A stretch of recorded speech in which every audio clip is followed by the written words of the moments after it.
Steve Lacy versus FK Twigs. As mentioned in the last round, these albums are all fantastic in their own regard, but pitting them against each other, you really get to see a bigger picture on exactly how great they are and what strengths they carry. Gemini writes is an album that gives the viewers a roller coaster of a listening experience. It's very distinct, and Steve Lacy does not hold back any punches with it. This comment in particular cracked me up, as it's a very common thing with Steve Lacy's current fanbase to be split, with one part engulfing the whole album in all its glory, and another part only to be aware of what's blown up.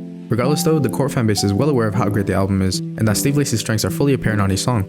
It gives you a feeling that he's partially regretful of his past relationships, but in also some ways prideful that he's moved on from them, and then pivots back, as said in this line, in Static. It's its own ecosystem of what many describe as a modern relationship. It's heartful, executed well, but when compared in this matchup, it seemingly lacks the depth that Capri Songs has. Hundreds of FKA Twigs fans have been in full support of the album in this tournament, but remember, we're not looking at numbers, we're looking at the music itself. So how exactly does Capri Songs execute itself to the audience? In short, it's incredibly strong, with an exploration of a large variety of genres stacked into one album seamlessly. Thank You Song was one of the tracks endlessly referenced by those in support of FKA Twigs as a clear example on why it is the better album, and in a sense, it does elaborate on Capri Songs' greatest strengths, her power with not being tied to only one set of particular vocal styles or genres. While there are a ton of musical styles in this set of tracks, her vocal styles are adventurous, at times playful, captivating, and all around fantastic. There are some very dark themes on the album that aren't fully explicit in some cases, but hinted at enough that the listener gets an idea if they listen close enough. For those reasons, it moves forward.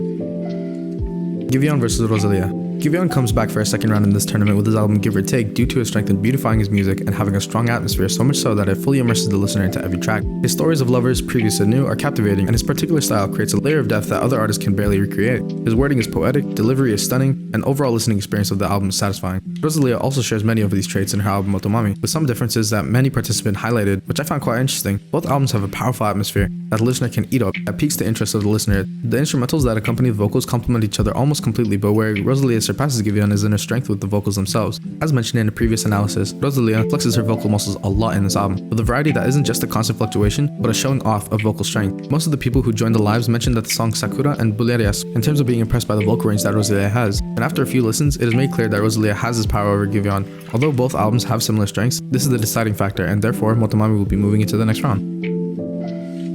Sizzle versus Kilani. This is one of the harder matches in this round. Kinda like Sizzle's previous matchup, they're both similar albums that tackle similar topics. Their music style and vocal style aren't very far apart. Their delivery has similar intricacies, mixing with the songs Snooze, Melt, Low, Everything, Any Given Sunday, and Kill Bill. While each of those songs are their own experience, it is hard to point out the vocal differences. Where SZA surpasses Kilani is in her variety.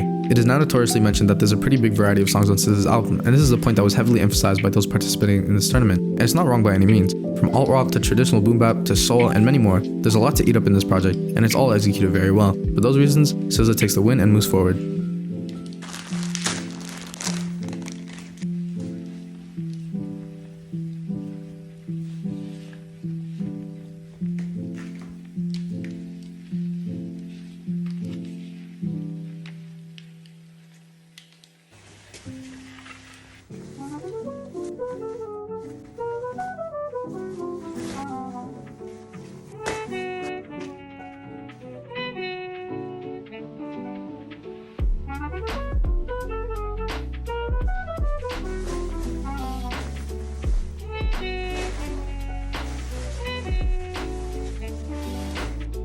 Jizz versus The Weeknd. While this might seem like a strange matchup, which it is, it was described by this beautiful human being as pitting the Prince of Rap versus the King of R&B. It creates room for some very interesting debates, but my favorite part of the conversations involving the matchup is that the discussions didn't limit themselves to just the genre that each album is part of, but the strengths that they have to go above and beyond those genres. Jizz takes his project The Forever Story and elevates it beyond its genre by the incorporation of soulful choruses, jazzy beats, with a very unique execution of older rap styles, shown in a new modern light. There's a strong sense of storytelling, and the wordplay is undoubtedly impressive. The Weeknd's album, in comparison, is more groovy, as it is another 80s inspired album. The album is very thematically strong, and The Weeknd's vocals are iconic as expected. It is an album that will put you in a good mood, and upon closer listening to the lyrics, you'll see a coherent storyline. A lot of participants mentioned that in the music videos, an even stronger storyline is told, but as mentioned before, we're not looking at anything but the music. Where The Weeknd has strength over Jizz has arguably more to do with the factors that lie outside of the core album. The music videos are fantastic. Their visuals and delivery does strengthen the album in that way that Jizz doesn't. However, it was agreed upon that you're not usually going to be listening to the tracks by watching the music video. Regardless, there are a good amount of songs on Dawn FM that don't need the music videos, like Sacrifice, Is There Someone Else, Take My Breath, Out of Time, and Less Than Zero. Both albums have strengthened their musical prowess. If this was a debate based on the entire performative and third-party factors like performances and music videos, then The Weeknd would have the upper hand here. But since Jizz's album is more powerful in its music, with strong originality and incredible variety, it's moving forward. Denzel Curry versus Nux.